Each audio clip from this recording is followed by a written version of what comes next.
Good morning. This is Father Stephen Kelly from St. John's Church in Detroit. We're continuing our series of daily morning meditations where we generally look at one or another of the lessons that are assigned for morning or evening prayer, what is known as the daily office lectionary.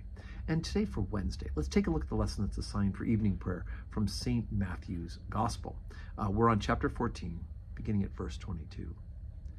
And straightway, Jesus constrained his disciples to get into a ship and to go before him unto the other side while he sent the multitudes away. And when he had sent the multitudes away, he went up into a mountain apart to pray. And when the evening was come, he was there alone.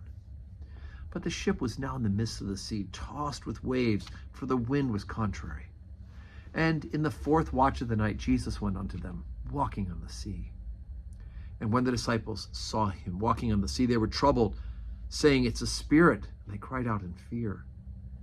But straightway Jesus spake unto them, saying, Be of good cheer, it is I, be not afraid.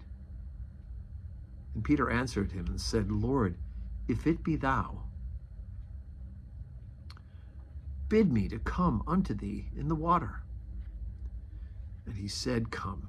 And when Peter was come down out of the ship, he walked on the water to go to Jesus.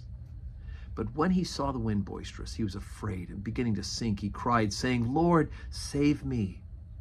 And immediately Jesus stretched forth his hand and caught him and said unto him, O thou of little faith, wherefore didst thou doubt? And when they were come into the ship, the wind ceased. Then they that were in the ship came and worshipped him, saying, Of a truth thou art the Son of God. And when they were gone over, they came to the land of Gennesaret. And when the men of that place had knowledge of him, they sent out into all that country round about, and brought unto him all that were diseased, and besought him that they might only touch the hem of his garment. And as many as touched were made perfectly whole. Okay, so Gennesaret is a part of that's outside. It's part of the Decapolis. It's outside of the country of Israel. So you would have pagans here. You have Jews.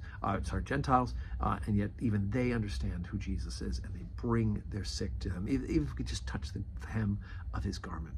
But of course, the big part of this story is the Peter walking on water. Jesus takes some time away to pray, gets away from his disciples, sends them forward, says, I'll meet you there. And I apparently didn't ask how he was going to get there. Goes up in the mountain to pray by himself. When he comes back, boom, walking across the water. And they think they see a ghost, a spirit. They freak out. Jesus calls out to them. And Peter, God, good old Peter, he said, look, if it's really you, right, who else would it be? If it's really you, bid me to come. And he does. He begins to walk on the water. And then he realizes, I can't walk on water. Starts to sink. Cries out to Jesus. Now, we don't test Jesus. We don't say, Lord, if it's really you, let me walk on the water. It's not how our life of faith should be. We're not testing Jesus. If you're real, do this for me. But he steps forward at the beginning of faith. Then he suddenly panics and loses faith. But he does the right thing. What does he do? He cries out to Jesus for help. Even though for that split second he doubts, he realizes in his doubt to cry out for Jesus. So even if we have moments where we slip, moments where we sin, moments where we doubt, our first instinct needs to be to call out to Jesus for help. And he will do just that. So today's Wednesday, and I'll be doing a little traveling today.